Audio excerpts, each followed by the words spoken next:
Hi guys, good evening or morning. I always just assume that everyone's in my zone, and you're not, but you are right now. How's everybody doing? I love when you tell me where you're from before I jump on, because then I can just look. Let's make that a thing. We got Central California, we got Illinois.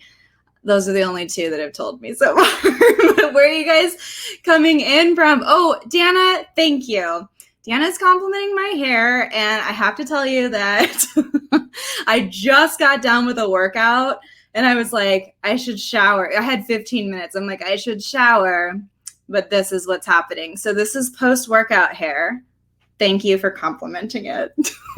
Victoria, BC, you are in my time zone. I appreciate Pennsylvania, Pacific Northwest, Washington. I love it when people are in my space, but still in Texas.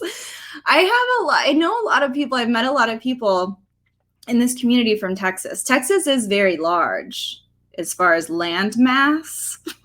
Maybe that's why. Switzerland, oh my gosh. Yay. Is it Nashua? Is that New Hampshire? I've not heard of this city, ? Yes. Thank you, Stephanie. I did only 35 minutes, but I'll tell you what, effective. Denver, guys, welcome. I'm so happy to have you here. As you know, tonight we will be going over successful launches. Let me just make sure. We're going to be also chatting with Kalina. Some of you may know her from the flock. She's a unicorn, and I just adore her. So she is going to be talking about when she launched her shop.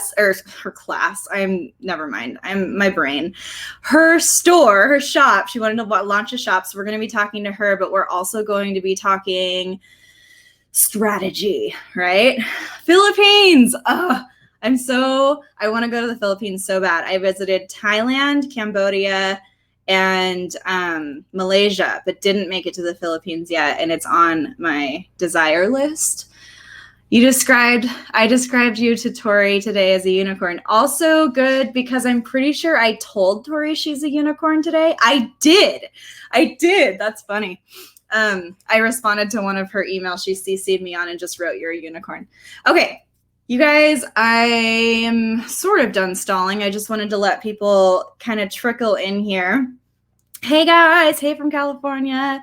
Kalina says, hi, I'm here. Hey. Yeah, I'm excited to hear from Kalina too. So, as you guys know, me, slides, crowdcast, I'm not trying to understand how to make this better, because you're going to see what I'm trying to share. You're just also going to see my toolbar at the top. I'm fine with it. You're fine with it. We're going to get into it. So the thing about launches is that they seem so daunting, because there's so much involved in that process. Like, so much. Like, you just are, when you start at scratch and you're just like, oh my gosh, I want to do a thing. There's no like, okay, but what platform do I do it on? But what this, but what that. So I'm going to tell you guys, use the ask a question button, which I also saw one that was here before we started that I'm going to answer real quick right now. Judy was asking if I didn't register for earlier webinars, can I still listen to them? Yes, you can. If you go to my Crowdcast channel, it shows the previous ones. You can click on those and rewatch. You'll also be able to access them if you are off somewhere and you don't have that channel. I don't even know what the URL is. So you can just pop over to thepigeonletters.com/webinars and you'll see them there, and they'll be available to rewatch.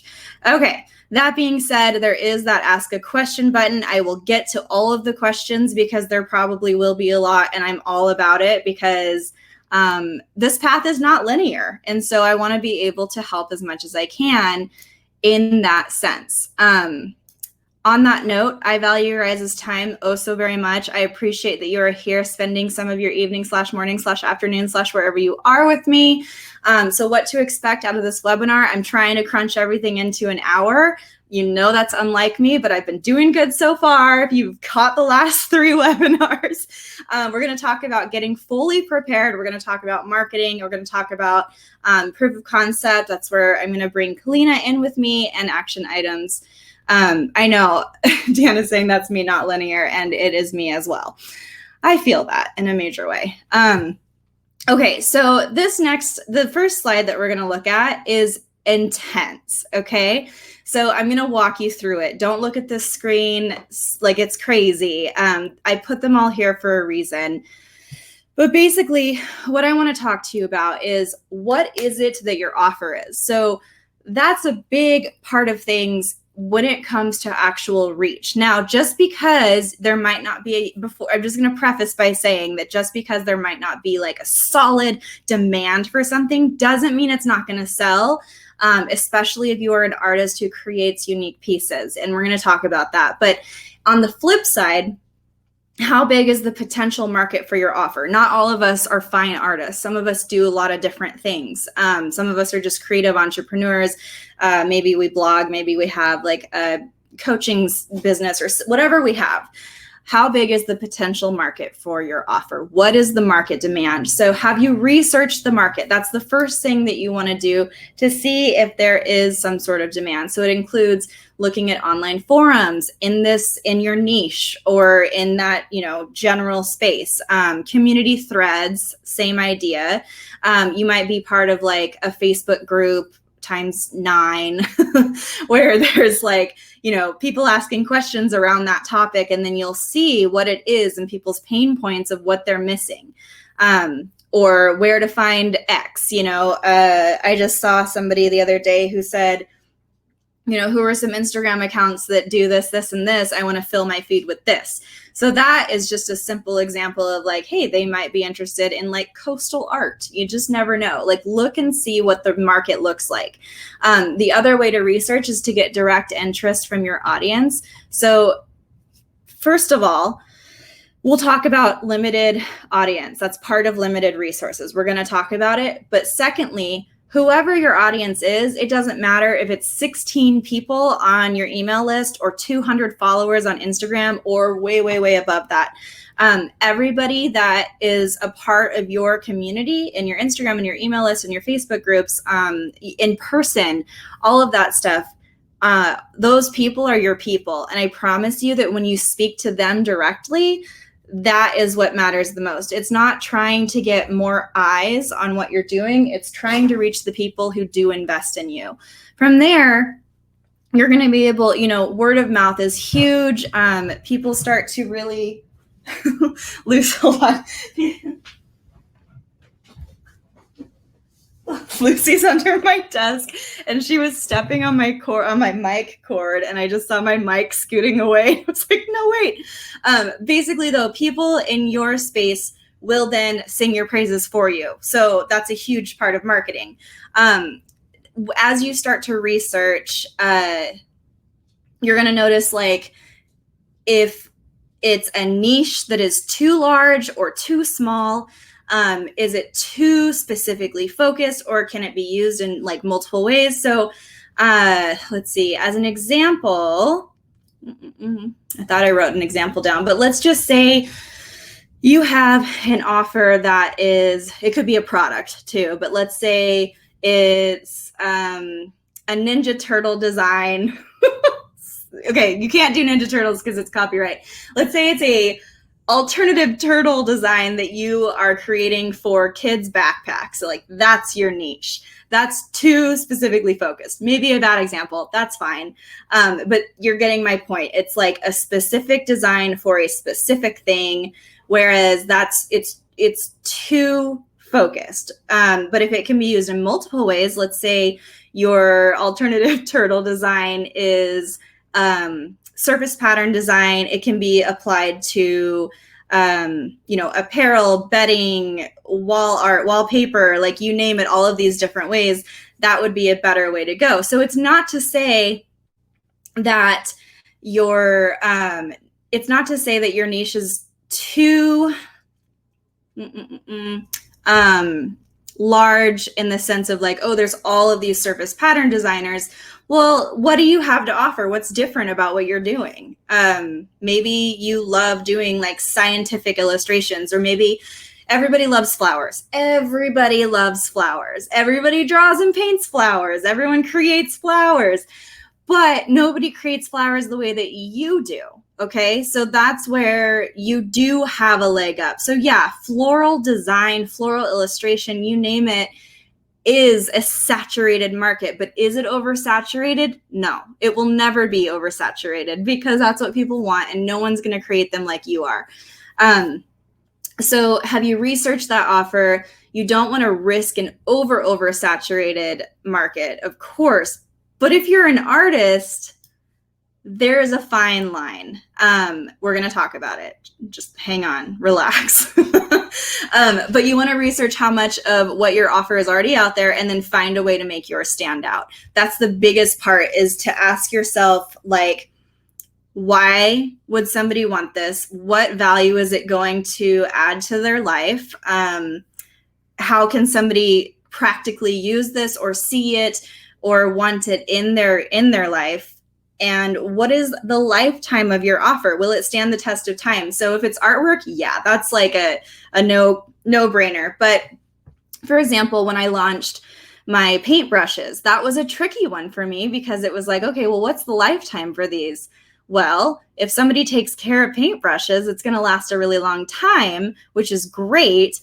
And do people always need paintbrushes? Yes. Like, you know, I might lose my, do people always need chapstick? No, I lose my chapstick a lot. But if people are always losing their number 6 because they're using that all the time, they're going to need like 10 number 6s. That's great for me. And then they're really good brushes. So then they're going to tell this person and this person and this person, word of mouth is incredible. And then suddenly your product is, you know, self-marketing, which is fantastic. So, the test of time, when I say that, it's like, okay, I'm not at all saying that stickers are a negative thing. I'm just using them as an example. If you have a sticker of a turtle, I'm going to say alternative turtle, because all I can think about is Ninja Turtles. I had nothing to do with Ninja Turtles today. That is something that's it's way more niche.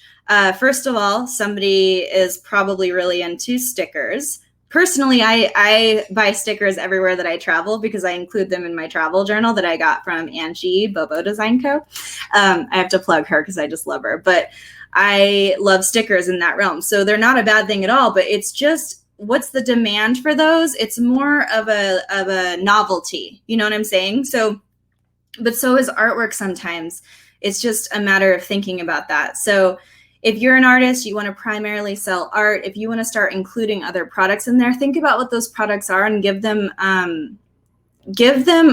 the thought that's, you know, worth really contemplating, in the sense of like, okay, I could throw all of this on literally everything that this print on demand site offers me, or I can be more cherry picking in the sense of what fits well with my art style, what fits well with my brand, etc. So then it comes to, whoops, get out of there. This screen, come on. Okay, well, I'm just going to keep talking. Then it comes to testing the market. So surveying people is really, really helpful. And this could be people that you trust. It could be people that are those people that you speak to directly, that are, you know, on your list or in your social media. Ask people questions. I have asked you guys, and so like I have surveyed so many times, because I want to make sure that I'm only bringing content that people care about. As an educator, that's a little easier, because I'm like, what do you want to learn? You know, but people also want to know what it is that you're offering, and what maybe, you know, instead of saying, what do you want to see from me, or like, what do you want me to create, which is also really fun. And it's like the what should I draw, and then you get to cherry pick, and it's fun. Anyway, but you could do that, but you could also just say, you know, if this is something that I am going to be offering, is this something you would be interested, or something that you would purchase? Like, that's a totally okay thing to ask. And then you can like kind of gauge. If you survey your audience in the sense of a full form, that's even better because you can multiple choice it and then really see where the demand is. So this is an okay thing to do. You could offer a small teaser to study interest. One time I needed a pretty thorough survey to determine if I was going to launch a product, which I ended up not launching because your guys' feedback was incredible. But in return, I offered I think it was 30-ish pages of Botanical Line Drawing Cactus and Succulent edition when it first came out. So I was like, you're going to get this big fat chunk of this thing that's only for you guys who do this survey. And I got such a huge response in return because I offered something for, gathering info.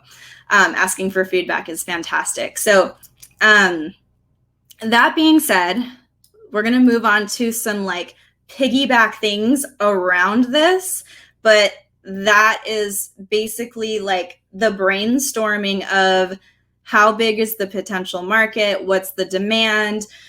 Just think about those things. I know it can be tricky as creatives and artists. So now, okay, let's assume that you have your interest, you have your your market research is done, you have your collection, you've done everything. One of the biggest mistakes in launching is lack of presentation. One of the things that I heard one time, and it was when I took Tila's course on font making. And you guys, if you ever want to take a font class, take that one. It's so good. It's so good, especially script fonts. Anyway, and I know you have to spend a lot of time on your presentation, but when she said you should spend just as long on presentation as you did developing the product or service, it was just just as long. It should be equal. And that's the thing that so many of us struggle with, because we get so excited and we want to just announce to the world that we have this thing that's so exciting, and we half-ass that part, and we don't pay as much attention about the presentation, about our imagery, about our copy, also known as your descriptive text.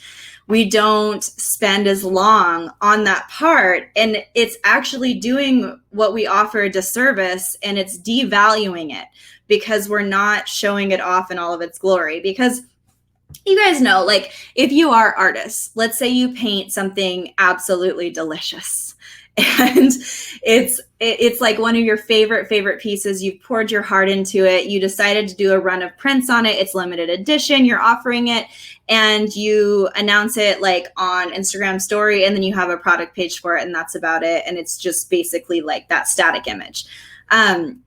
You want those people, the people viewing what it is that you're offering. It could be a full launch. It could be a store. It could be a product. It could be a service. Whatever it is, you want to evoke feeling in that thing. And it could be through imagery. It could be through copy. It could be supporting imagery. So I'm going to show you some examples, but I'll go through mine real quick. So types of graphics and images to create. So cover photos are considered hero photos. So or hero graphics, you might see that term come up time and again, but that's what that means. And then you have other types of images. So promotional images, lifestyle images, previews. So lifestyle images is if you create something, take a photo of it on the easel, with your plants in the background and beautiful lighting when the sunlight comes in and glitters on it, and, take advantage of that time. Lifestyle images, what they're going to do is allow the viewer to see and envision what that's going to look like in their space. In addition, promos, that's going to be your graphics. So this main one that we can see, it's got a few things in here. It's obviously for the iPad. I've got my iPad, I've got my hands in there. That's a little bit of lifestyle, but we're still aiming in promo because I've got the words. It's got, 25 brush pack. It includes a full practice guide. And then the preview is included in that hero to show the practice guide. And then I have additional supporting imagery. So those are things to think about. And you know what? To be totally honest with you, I didn't spend that much time on this particular launch because I didn't have the time by the time I needed to get it done. But I did present enough images that you could see and get the point. Okay, so this is for a tool for making something, which not all of you will do. So don't worry, I'm going to get into another example. But in the meantime, I also wanted to just call out my description in that particular product. So you have to have good copy, basically text descriptions. So in the Bounce Lettering workbook, I mention everything that's in there, and I say adjectives that evoke feelings, even though it's such a straightforward product. So you can see where I say Bounce Lettering is a trend in modern calligraphy that isn't going out of style anytime soon. Its playful, airy form catches eyes and sets the mood right from the get-go. So that's just a brief way of basically embracing that style of something that I'm including. And then I have permission to be creative. That's something where I am I'm relating, I'm connecting to the reader. So I'm saying that, I have a quote by Pablo Picasso, learn the rules like a pro so you can break them like an artist. You're going to be diving into the art of breaking the rules. Bounce lettering is a fun way to spin what we already know of calligraphy into a playful, even whimsical vibe. So those are some more of those adjectives that kind of place a feeling more so.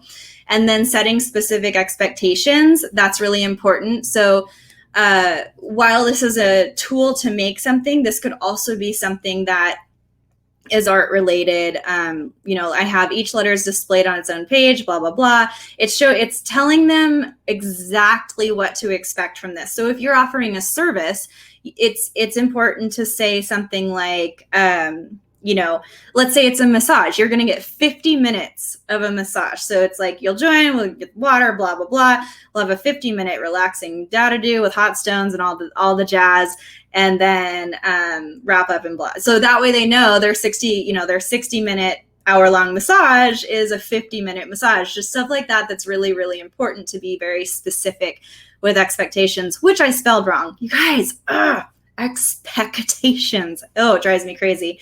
That's my fault. Also, Dana, real quick, why are lifestyle images never someone's actual lifestyle? Yeah, it's hilarious and very true. It is. I get that. But it should be in your space. Like, definitely make it in your space. You have to clean up a little bit. That's fine. But you want to reach somebody in a way that is desirable, also relatable. And then in this, I also have an upsell and follow, which is for even more resources, visit here and then follow me on this. And that's not totally necessary. I kind of discourage the follow me at this social media site, because once they're on your site, whether that be Etsy or, your website, you don't really want to lead somebody away from it. But I did. But this was also a copy for one of my products on Design Cuts. And so that's why I wasn't that upset about saying that. And then I also have more expectations on the right, which are all the brush pens or brushes that come with this set. And it says all the ones that they come with. So anyway, that is my copy example. Now I'm going to show you my favorite. And those of you in the flock, you are going to hear me be repetitive about this because it is the example that I seriously live by. I am obsessed with this person's everything that they do. Okay, here we go. First of all, gorgeous. Okay, so pretty. Can't stand it. Don't care what you're into. It's pretty. So this person is Botanic Isles on Etsy, and then I think they do have their own website. I stumbled upon them on Etsy when I was looking for a real moss necklace. I wanted a real moss necklace. I am obsessed with nature. And I saw so many of these. There were all different price points. Like I saw them as cheap as like $20, and I'm pretty sure this one was like 67-ish when I bought it. But let me tell you what sold me on this one. A, look at those images. Stop it. B, yeah. So I'm going to call out literally everything in this. Real Scottish flower and nature jewelry. Okay. Which is awesome. There's adjectives in there, but it's straight to the point, but also beautifully worded. But listen to this description. I know you can see it, but we will read it aloud. Incredibly vibrant and detailed, this 16mm sphere pendant contains real Scottish castle moss and is suspended from gold chain in a length of your choice. The moss was gathered in small batches early in the morning from the grounds of Huntington Castle in Perth, Scotland. The moss was carefully dried for many weeks and then carefully preserved to ensure that its incredible details will never wilt or decay. And then she goes on to say, this gold necklace comes beautifully presented in our own luxury branded packaging with accompanying note detailing the symbolism behind the moss, which it does, and it has the date of when it was collected. Anyway, so the rest of it is just wonderful. But just in what? 1, 2, 3 sentences. Let's look at call outs. So we've got specifics, but with the specifics, it's not round, it's sphere, okay? It's not real moss, it's real Scottish castle moss. It's not on a chain or what kind of chain it comes on, it's suspended. Gathered in small batches, that puts that, value to it even more. So these are the types of things that we can really capitalize on. I hate to use that word, but it's just like, I have no other one at the top of my mind when it comes to our artistic approach in the way that we present what it is that we want to offer. Okay. Obsessed. Also, if you want more inspiration, visit Botanic Isles on Etsy and look at literally any of her listings. Any of them. And this is what it's like. It's just like, it makes me salivate. Like, if I could just say like, hey, can you just write all of my product descriptions? That'd be great. But really, like, actually taking the time to speak and talk about your artwork and give it the value that it deserves. It's not just abstract piece, mixed media, 16x20 cold press paper. That's not enough, okay? It's about talking about how you were feeling as you created it. What prompted it? Why did you choose the colors that you chose? These are these are details that are really going to resonate with your collectors, with your buyers. Okay, so let's talk now about networking. This is another way that you can get help. And this is where if you do not have an audience that's strong, even if you do have an audience that's strong, this is still important to think about. These are ways that you can network and push your product once you have it up.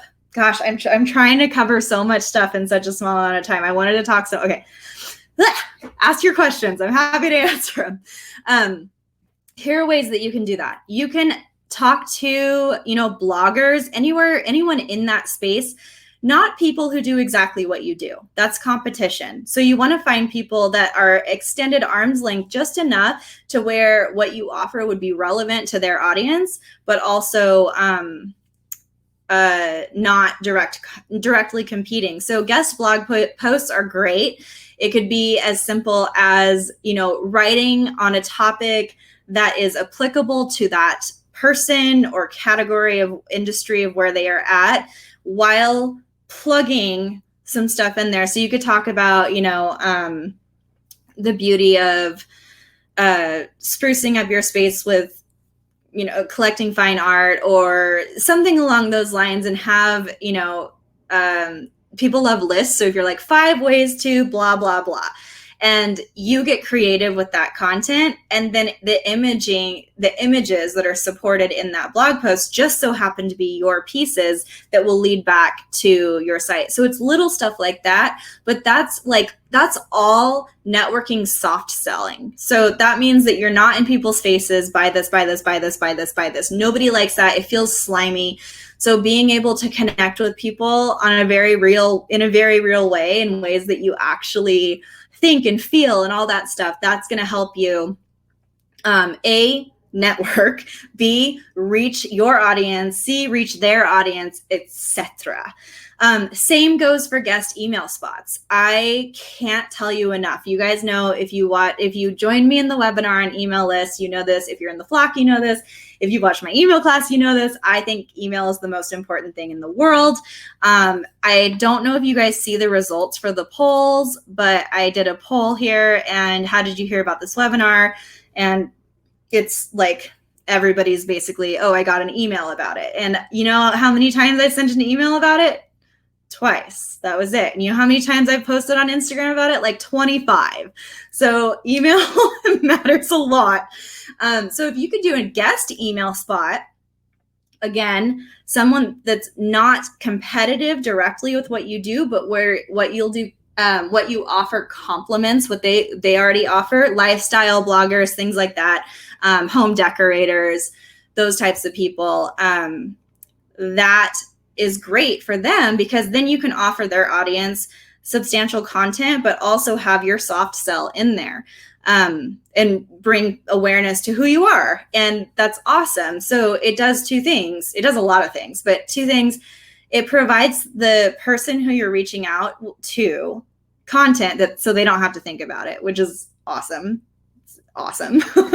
And the second thing it does is it gives you a much, much larger reach. So it's a win-win. When it comes to collaborations, you could collaborate with like offers. So, you know, that's if you offering a service, or with like products. That could be, you know, and it doesn't even have to be like products. I've seen artists reach out to people who do like these beautiful floral resin pieces, and then there's like a random perfume company, but it's all delicate and beautiful, and there's like a silk company that hand dyes their own silk scarves, and then everybody gets together and does some sort of collaboration to, you know, and that's always a win. You guys could offer a limited edition box. You could offer a giveaway of some kind, but basically that kind of stuff will get eyes in all of those different industries. So it's not just collaborating with another artist per se, which you totally could. But when you cross market and cross network like that, you're reaching audiences that may not have otherwise thought to look for you or look for what you do. But then they're like, oh, I do want that, right? So take advantage of that. And then it's awesome because you also meet really cool people cross network that are still in this space. Free offers that tease the full product. So this is where, you know, you could do this in any of those places or on your own site. But if you caught my email building webinar, it's kind of like if you are an author and you offer an ebook that's free, that kind of, you know, it gives people just enough value to where they feel satisfied by the freebie, but they also want more from you. So they're going to buy your book, that kind of thing. So think about offers that support that in your realm. So if it comes to like Sarah Schroeder, she offers on her emails. So she did a launch. I actually followed all of her, like her whole series. I have like 4 pieces by her, and her offer is a free printable of one of her abstract pieces. And I'm obsessed with her abstract pieces. So I'm like, yeah, I'm on your email list now. Okay.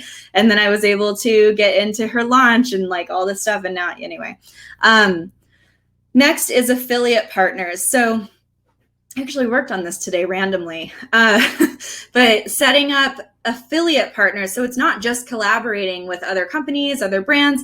It's also setting up people who will sell on your behalf. That's a whole other ballgame. It's a lot to look into. And if you're not in a space where it makes sense to do that yet, that's fine. But maybe you are in a space where that makes sense, in which case it wouldn't hurt to reach out. So it's kind of like brainstorming and seeing mostly in my experience, it's like, what can you offer somebody that's just an arm's length away in my network that will also give me exposure and provide that person with so much great content that they can't say no. Okay, I need to speed this up. I saw the time. We're good on time, but anyway. You play the biggest part, okay? So I'm just going to return to this. This is the most important part. It's not just about your product listing. Yes, your product listing is an excellent place to put all this beautiful copy and feelings and blah, blah, blah. But how are you going to get people to your product? Okay, you have to talk about your launch. You have to talk about it and talk about it and talk about it. And it doesn't have to be slimy, because if you have like the behind the scenes of what you've been working on and what you are working on, and like, you know, oh, today's blah, blah, blah about this, and get people involved in the process. They're bought in, they're already biased, they already care, they're following this thing that you're doing. And then you're going to talk about how excited you are. It's just excitement that you're sharing. You're not sharing a sell, you're sharing excitement. So speak from your heart, share your process, express yourself. This is the trend of what I'm trying to say, is to just show up authentic and passionate about what you're doing, because that's what people care about. That's what you care about. It's easy to talk about what you love to do. And what we do as creatives, we love it. So why shouldn't we talk about it? It doesn't have to be salesy. Don't think about the end goal in mind, which is to sell something. That's obvious. Let's connect with people. Like, that's where we should go from here. So that being said, I want to introduce you to Kalina. For those who don't know her, Kalina, I'm sorry I snagged this picture without you knowing, and then removed the background and then made it black and white and kind of gritty, but it's my brand and I'm sorry, and you look cute. But she is a proof of concept. I'm so proud of her. I just checked out her Etsy, and I have to tell you, it took 8 months for me when I started Etsy to have a sale. I had a lot to learn.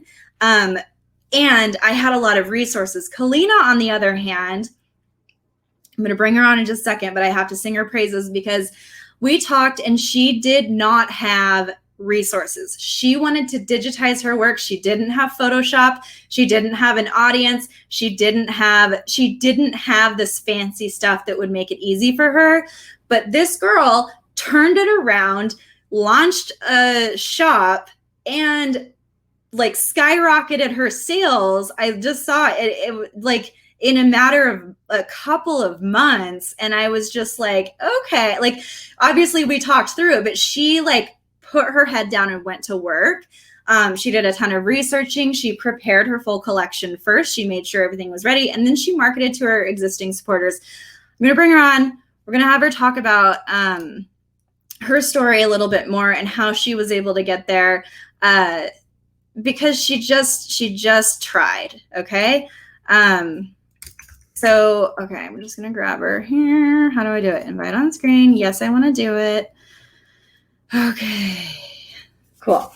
It's going to be exciting. We're going to talk about it, but she had a bunch of artwork basically that she hadn't done anything with yet, but she wanted to do a lot with it. And it was also tricky because some of it was metallic and some of it was, you know, what's happening here? Oh, it says connecting. Just things that weren't going to be easy for her.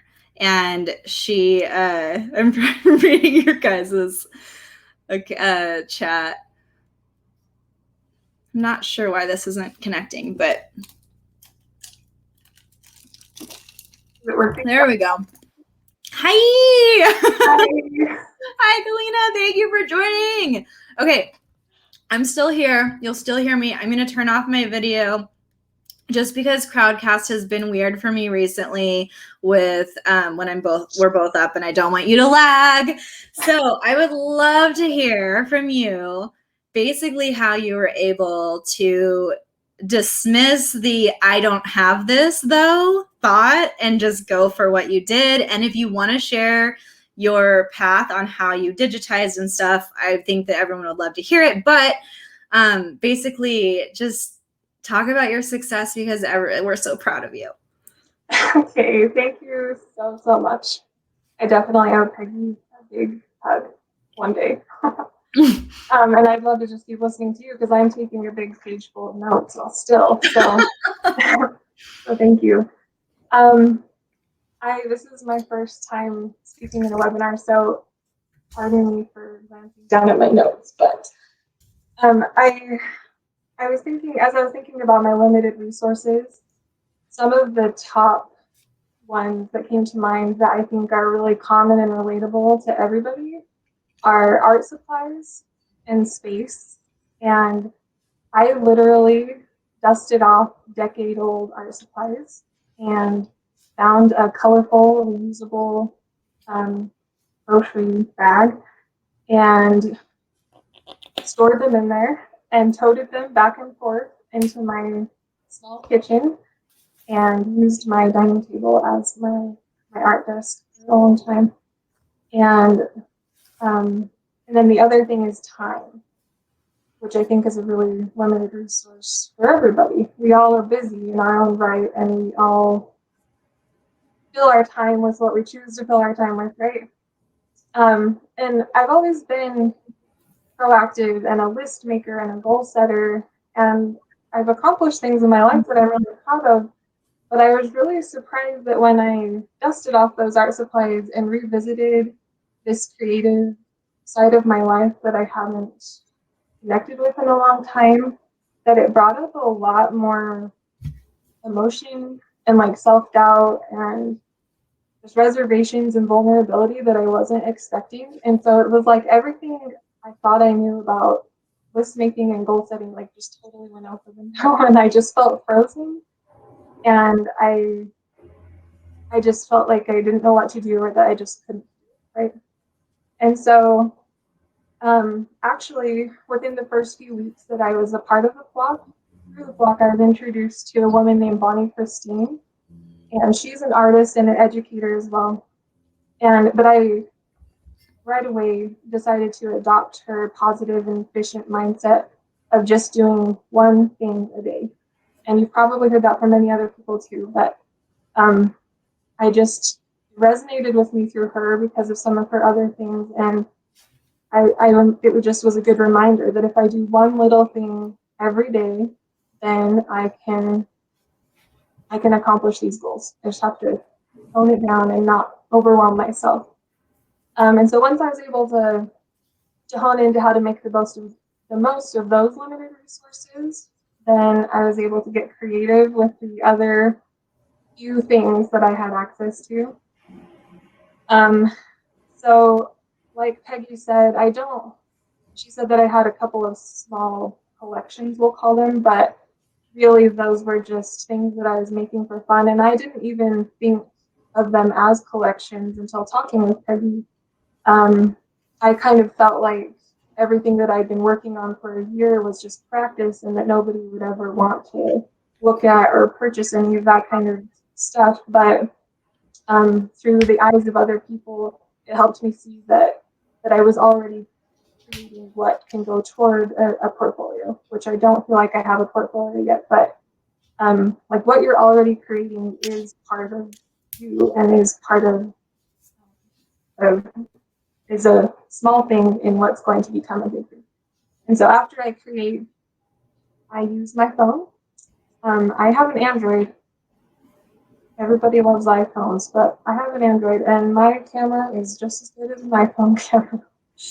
But I use my phone for taking pictures, and I use, when needed, an editing app that's free, and it's called Snapseed for those who are looking for one. And come to find out later when I was watching tutorials on the blog that Peggy has a tutorial on Snapseed. So if you haven't used it before, then you can learn how. But also, I will occasionally use like free collage apps and things like that. And then on the occasion that I do want to scan my work, I just have a scanner and printer combo that I've had for a couple of years. I didn't go out and buy anything fancy or anything.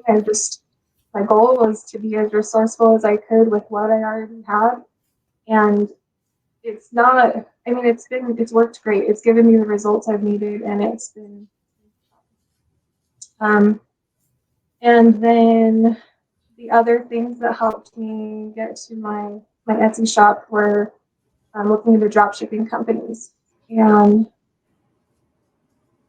I did not know those even existed until I watched some tutorials on the blog. And that was a game changer for me because it's not where I ultimately want to be. It's not the big goal, the end goal, but it turned into the perfect stepping stone for me to create a landing space on the web for my art and to be able to share what I had to offer. And so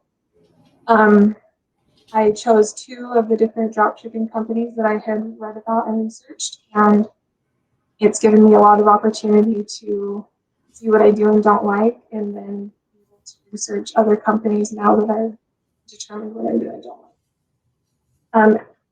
And as far as educating myself too, those of you on social media, you probably always get pop-up ads for master classes and master sessions. And those used to drive me crazy, and sometimes they still do. But I started taking advantage of those, and if there were any that piqued my interest, especially if they were about Etsy, then I would tune into them because they're free. And sure, a lot of them are trying to, educate you or get you to be part of their program or whatever. But it was a great way to hone in onto the specifics of Etsy, just glean little things here and there from people. But then honestly, the flock really has been one of my biggest resources over the last year. For those of you who are new to the flock or who are already in the flock, I dove into the nest a lot, where I found like a lot of outlines and templates that I had questions about. I loved listening to the master sessions and episodes. I don't have a lot of extra time. I'm a mom with little kids, and so I would just always have it ready on my phone so that when I was driving to the store or doing dishes or folding laundry or whatever, I could just turn on a master session to listen to, instead of my music or podcast that night. And I really spent a lot of my time in the bird sanctuaries, where I got a lot of answers to questions like drop shipping.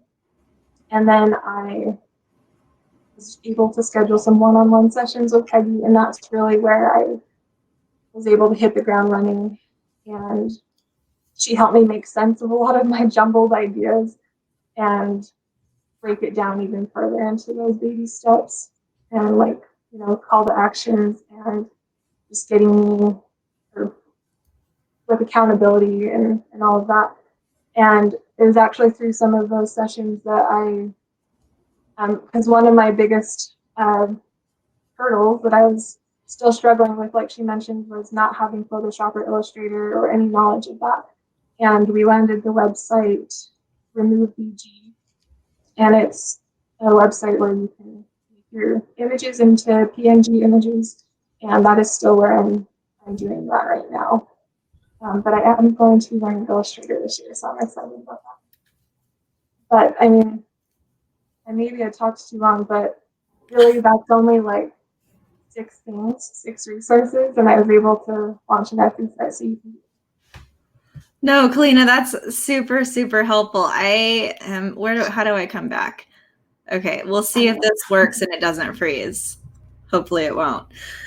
Thank you for sharing all of that, because I know you guys, for some reason I'm super loud and everybody else is super quiet. So I'm really sorry if I'm suddenly screaming. I'll try to be way back here. They said that the other night and I was like, oh. So yeah, thank you, Kalina, so much. I'm so proud of you. I'm just looking at these questions real quick. Judy was asking, what was the name again of the site that can turn your images into PNG? It's called Remove BG. It's just like one.com. Yeah, remove.bg. I have used that one. Isn't it right? Remove.bg, yeah. I'm pretty sure. I thought it was remove. I have something to add to that, actually. But if you look up Remove BG, you'll see it. So I have something to add to that. That one is awesome because it is You can do it to where it can be free. It will be low res. It can also be pay per PNG, which is so helpful because what is it? It's like 90 cents or something low, but then you can buy a package of it. So let's say, you're going to do 10 or 50, and that just significantly decreases the price per PNG. On the flip side, if you're on Canva, they have now added that same functionality to Canva. So if anyone uses graphics, things like that, I don't remember if I have a paid plan because I'm lazy and like to use Canva.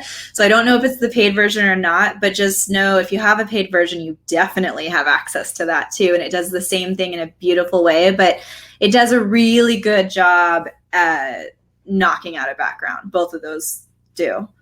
Can I add something about remove BG? Yeah.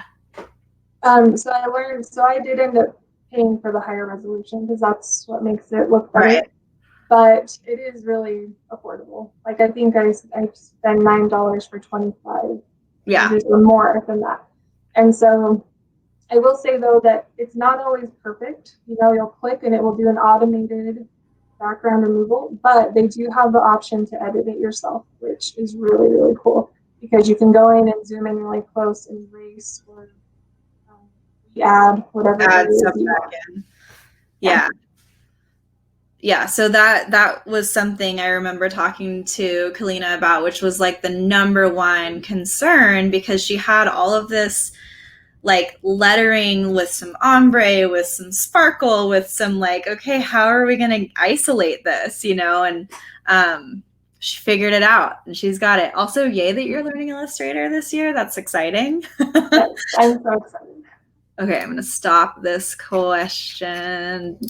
And then I'll have you stay on so you can answer this as well, and I will as well. But question is, what are your two favorite drop shipping companies? Well, I've only tried two, so I guess they're my two favorite. But I went with Printful and Daunting. I really like Printful because of the quality, and I like the options that they offer. They offer different ways to, like, I'm able to make a surface pattern design basically within their website. And then Daunting I chose because they had more products offered, and I really wanted a place where I could get cards and journals and the other things. And so I needed somewhere else, and so I went Daunting. So for those who don't know, it's also kind of hard to, when you say these things, to know their spelling. So Gooten, Gooten, also one of my favorites. They have, like, you think of a product, they probably have it. Most of their quality is great. I actually did all of my calendars this last year through Gooten, and the quality was so good. That said, sample each product when you use POD sites, because Gooten's like zip bags, on the other hand, at least when I ordered them, they could have changed manufacturers, were real flimsy and I would not sell them. So I would definitely order samples. And then the other site that she mentioned was Printful. It's Printful. Thank you, Dana. She's plugging it into the chat. Printful is awesome. I have been using Printful. Was the very first dropshipping site I ever used. And if you guys are ever on, or if you guys are on the Flock, I think I might have put something up on YouTube, but of 4 print-on-demand sites compared. Yeah, I just launched it on, or published it on YouTube this week. When it comes to art prints, so the comparison between 4 of them, which were Printful, Gooten, Art of Wear, and Fine Art. Another one I can't remember the name of right now that was new to me. Okay, let me look real quick. I just watched that. Oh, did you? Yeah, it's like Art of Wear or something. They're all good. That's the hard part. They're all good, but it's really like personal preference, and the best way to know is just to order it for yourself. But it was funny that I just kept getting carrots showing up because my print was carrots. Okay, I think that was all the questions that applied to you as well. Oh, I I'm not sure if this is what you're talking about, Judy. What was her name again? Skillshare question mark. Was this in regard to Bonnie Christine? Maybe? If that's the case and it had to do with Bonnie Christine's surface pattern design, that would be the reference. But if not, let me know and I will answer that. But I will say Bonnie Christine on Skillshare is like, watch it. Okay, there we go. And would love to see Kalina's Etsy shop as an example. I can't believe we didn't plug that in. Okay, so it's Callie Lou. Oh, if you go, let's see, I'll put this in the shop too, or in the chat too. Here is her link. It's KALEELU.etsy.com. Thank you, whoever asked that. What's that? Thank you, whoever asked that. Yeah. I pressed done and then I don't know who it was. It might have been, no, I don't know. Yeah, I'm so sorry. I'm like going to talk about all the stuff that you did and then I'm not going to show anybody what it is. Well, I'm a little nervous about that anyway, so. No, I'm just excited that you launched and you're doing these beautiful, beautiful things. And I'm also really excited because when I saw your shop sales, when I looked the other day, I was like, oh, snap, like you're doing stuff, which is not always the case when people launch, especially on Etsy, especially in the last few years. So I'm really stoked to see that. I'm so proud of you. It's stupid. Thank you. Yes. Okay, so I won't keep you on here. I know that I did for a long time. And I love that you joined us. Thank you so, so much for sharing. I'm glad it was your first webinar. I think you'll do so many more. Maybe not, I don't know. But I just love seeing that you were able to put focus in it and work with what you had and then continue to thrive. So everyone thank Kalina so much. That's going to come in like 30 seconds. So thank you. I'm not thanking you because they are. Thank you for having me. And if I can do it, you can do it. So. That's right. Yes. Anyone that can say that, if they can do it, you can do it.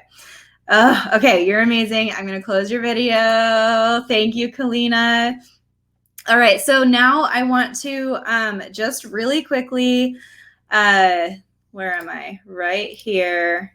I'm going to go back and I'm going to talk about this for a minute because I would be silly if I didn't. So next, here we go. You don't have to do this stuff alone. Kalina, thank you for mentioning the flock so many times. As of yesterday, the flock enrollment is open. It is only open for 10 days. This is a community of so many resources that I provide along the topics of what we're talking about tonight and so much more. Basically, I know that it's really hard to try to navigate so many bits and pieces of something that is not linear, that doesn't necessarily have a direct roadmap at all. I've done so much research. I've been successful in what I've done, and I want to provide that information to you guys so that you are not stuck in the same trap, because some of us are hustlers, researchers, and we like thrive off of that stuff, while some of us are not. I am one of the people that is, so I want to help because nothing makes me happier than to see that success. That being said, I think there's a link at the bottom there where you can access it. You can also go to theflockmembership.com, or you'll see it at thepigeonletters.com/flock. I know that says early access, but just flock now because we are officially open. Dana joined. Yay, Stephanie, thank you.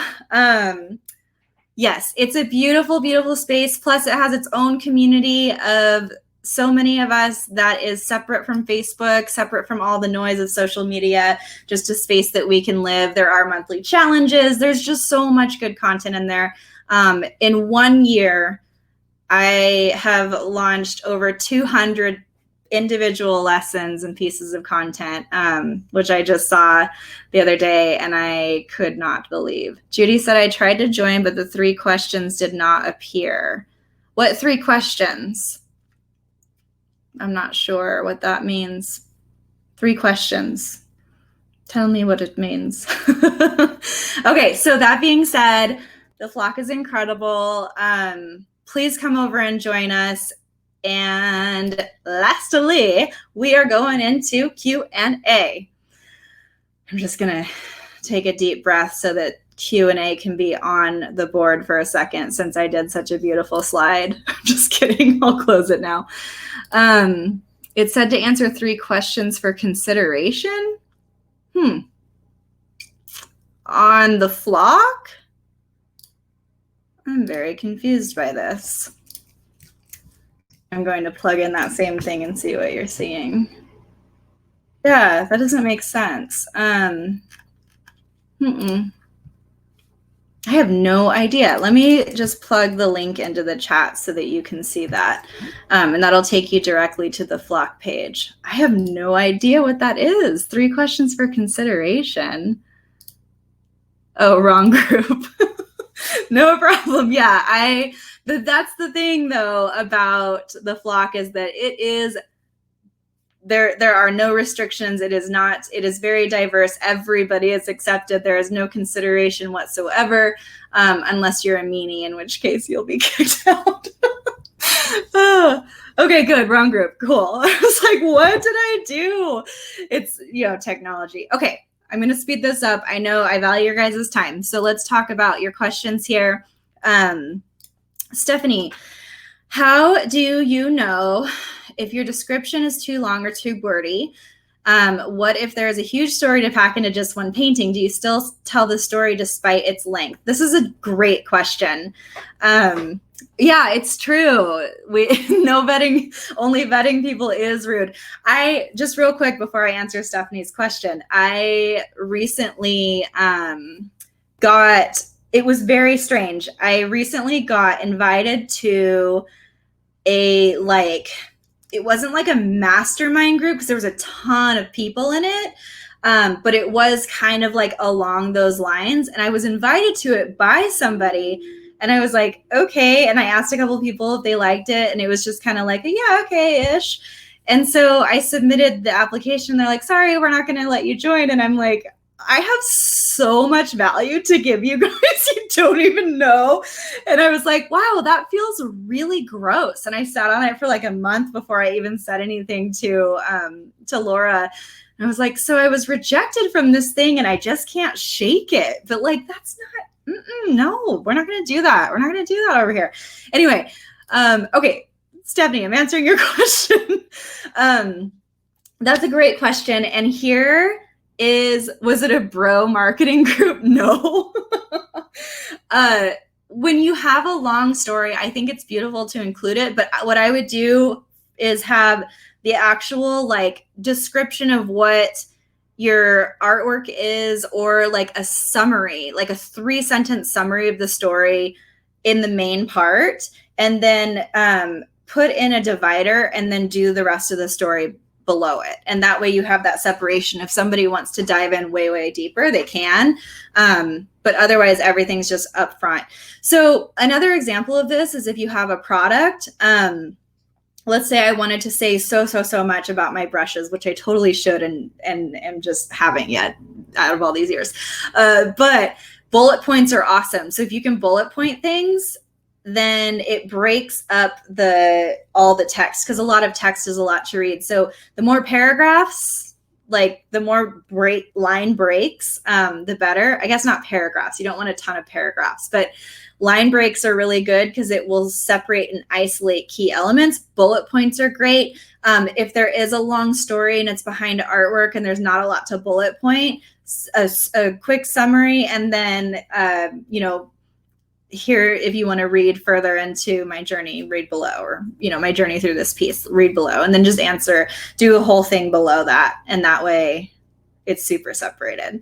Also, and this is where it's like an exercise away from brevity, because a lot of people might tell you, think about ways that you can cut, and edit. But the thing about art is, I think that should be true at a glance, for sure. But I think also that it's a really emotional experience when we sit down and we write about what it is that we do or did and how it made us feel. And that's all part of the art. And so that's where I think this is where we have that exception. but do separate it. It's going to make your life a lot easier. Okay. So we got a question here. We're going to be debuting our website and launching a specialized wood products box for wood burners in March. How fun, first of all. Okay, we've been working on our presentation, how to get our audience stoked and excited for the launch, and I'm working on making product descriptions that's not just like, here's some pretty wood. I'm trying to find a word. I'm trying to word it in the ways that you've said, beautiful descriptions that tell the story of the wood and tree and where the wood came from. Oh, it's not a question. But I do want to call it out because that is exactly what resonates. So the story of the wood or the tree, where it's from, the style of wood, birch or oak or maple. I am not a wood burner, so I don't know what you guys usually use, but it's always beautiful. And those types of details are what people want to hear and feel, right? So I love that. Yes, I'm excited. I would love to, if you have a link to that, I would love to see what it's all about. Even if it's not live yet, I'd love to check it out. I'm sure other people would too. It sounds really cool. Okay. What if your launch ends up being way more successful than expected and you can't keep up with demand? How do you deal with only having X amount of things, but having a bajillion people in line? Do you up the price? Do you create more? This is a really good question too. So I'm going to answer it in the way that I would. This is where you have so much opportunity to build an email list. Like, that's of course the first place I'm going to go. Because that way you can specify that the first X amount of things, when you do have these drops or these launches, will first be given, what's the word I'm looking for? You know what I'm talking about. Given first come, first serve. No, to the people who are signed up for your emails. Sylvan Clayworks is a great example of this. So she sells out within 10 minutes every time that she does a drop, and she does a drop of she has a drop of so many products at once, and she sells out. First dibs. I know. Yeah. It's the first release, like early release to email subscribers. Yes, that's what I was looking for. The word release, as if it's hard to come up with. That's one way to do it. Yeah, they take priority. Thank you guys. Email list, Huma. So people on email lists.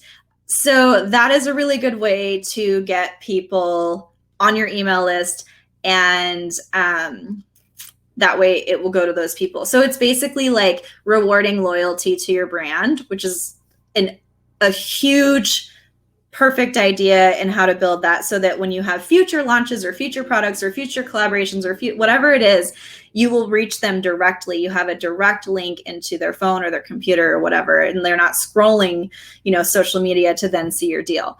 Thanks, Kalina. Yeah, Sylvan Clayworks is a great example of this. So, sorry, Huma, that's what you're asking about. Yes, Sylvan Clayworks. She's fantastic, and she sells out so fast.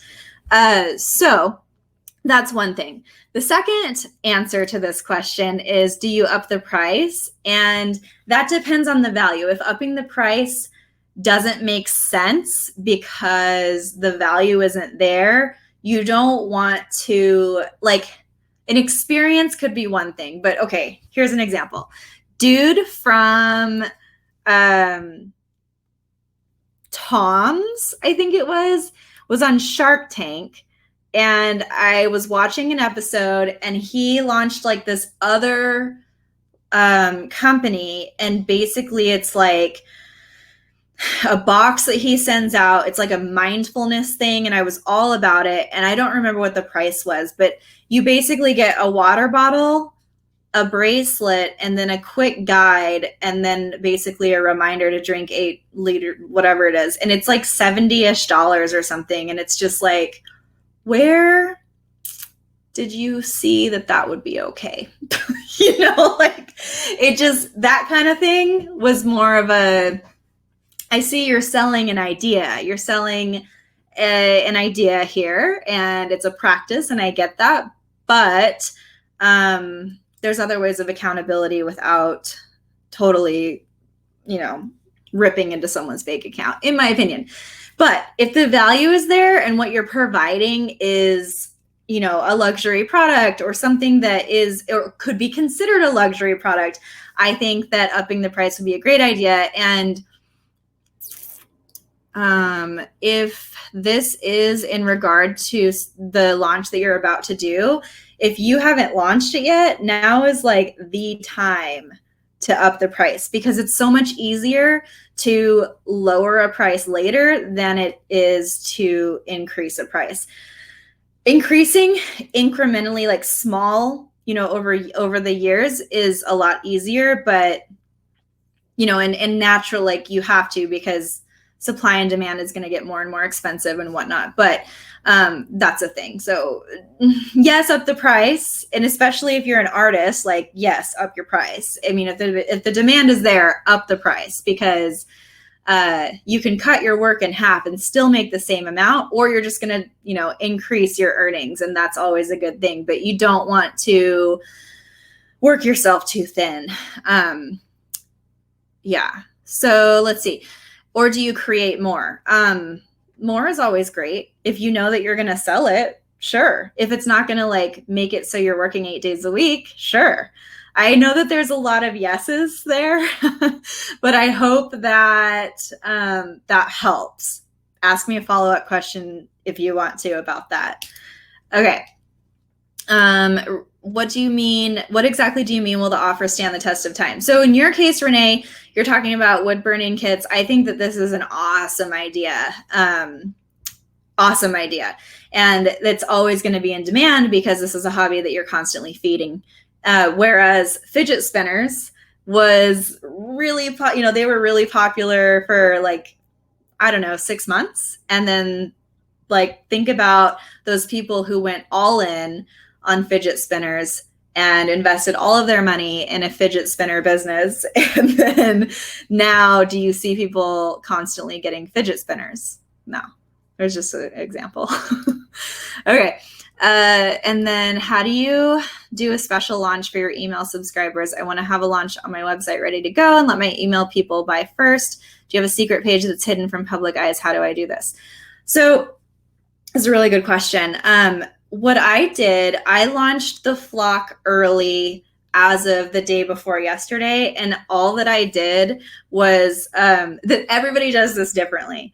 I didn't want to password protect. I didn't know how to do any of that. I didn't have time to research it. So I literally duplicated the web page and then just inserted, I changed the language a little bit to say it's early access, and then I put the buy buttons there. So people who went to Flock Early Access were able to actually buy in, whereas general public who went to the Flock still saw that there was a wait list. So that's how I did it. I know, speaking of Sylvan Clayworks, she password protects. I don't really know the logistics behind that, is because I haven't done it personally. I'm pretty sure that it's relatively easy depending on your web page. It would just be a quick search. I would say early launch password protect Squarespace or wherever it is that you live online, and there's probably a quick tutorial on it. But I don't know. I just think, especially if you're embedding links in emails, you could just duplicate the page and have one be accessible, whereas the other one's not accessible yet. That was me. Dana's saying that she's done early access on WordPress on a page that's not linked anywhere in the menu, so it's unlikely anyone would find it early. Yeah, that's what I did with the Flock early access too. That way there's no link directly to it unless you actually provide that link, and it's not in the menu. It's not anywhere that can be found, if that helps. Okay, I went 15 minutes over. I'm sorry. It's fine. Oh, I did go 15 minutes over on the other one, on the first one, I mean, that I did. Okay. I hope that that's helpful, you guys. Yeah, I'm so glad. It's good timing.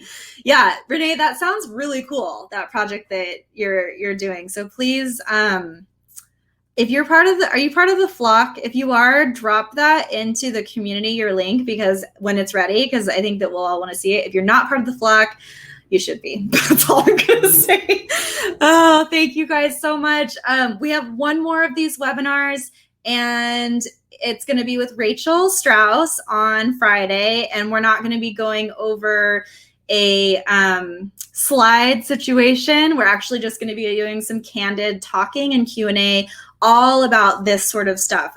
Rachel is actually one of my previous mentees, and I watched her just bulldoze through, and she is so successful now, and she's just an incredible networker. I learned so much from her and vice versa. She's just a powerhouse. And so when I knew that I wanted to bring somebody on in this headspace, like Rachel was the first person I thought of, like hands down. So I'm really excited to bring her on. You guys promise you want to hear from her. Okay, cool. Reading the chat. Thanks, guys. I love that you're connecting on here. All right. I appreciate your time. Please enjoy the rest of your evening. Really, thank you for joining me. I am happy to help. I hope that I've been able to help and give you guys like a better perspective here. And thank you, Kalina, so much for joining in and sharing your experience. Okay. Good night, everybody, or morning.